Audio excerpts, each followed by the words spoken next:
दोस्तों, आज हम बात करेंगे कि बांग्लादेश आने वाले समय में कंगला देश बनने जा रहा है। इसके पीछे एक ठोस कारण है।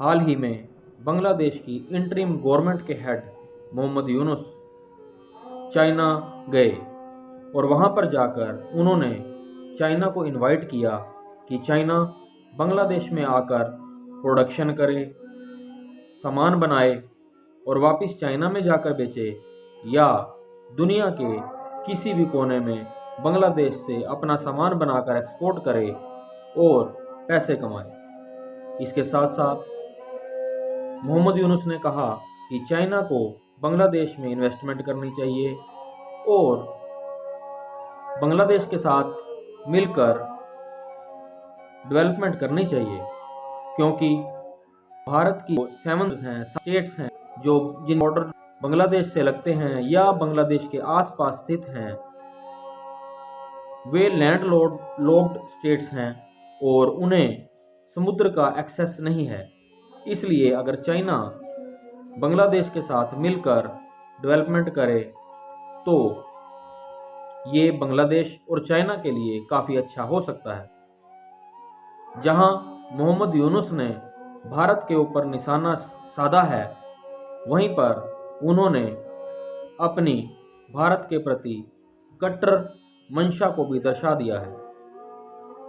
मोहम्मद यूनुस नहीं चाहते कि भारत और बांग्लादेश के रिश्ते अच्छे रहें और वे इस गलत फहमी में हैं कि चाइना वहां पर डेवलपमेंट करके बांग्लादेश का कोई भला कर देगा।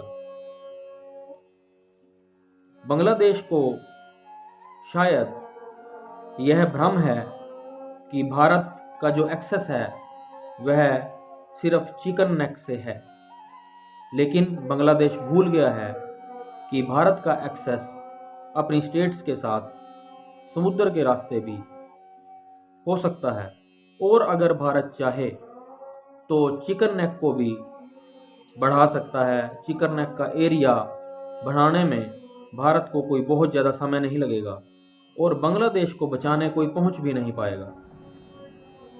लेकिन बांग्लादेश को यह बात समझ नहीं आ रही। बांग्लादेश एक ऐसा देश है जो जिस थाली में खाता है उसी में छेद करता है।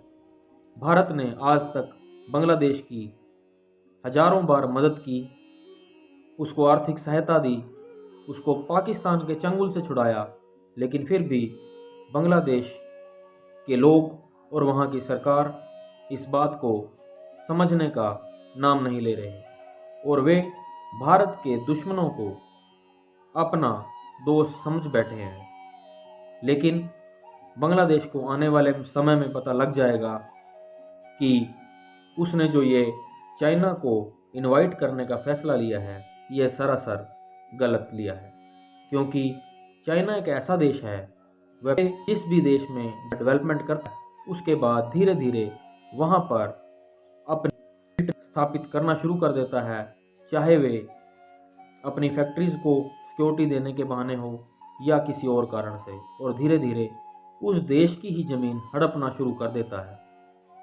और उस पर इतना कर्जा हो जाता है कि वह देश तंग आकर चाइना के साथ कंप्रोमाइज़ करता है, चाहे वह कंप्रोमाइज़ अपनी ज़मीन देकर ही क्यों ना हो। आशा करते हैं हमारे द्वारा दी गई यह जानकारी आपको अच्छी लगी होगी। मिलते हैं हमारे नेक्स्ट वीडियो में, तब तक के लिए धन्यवाद।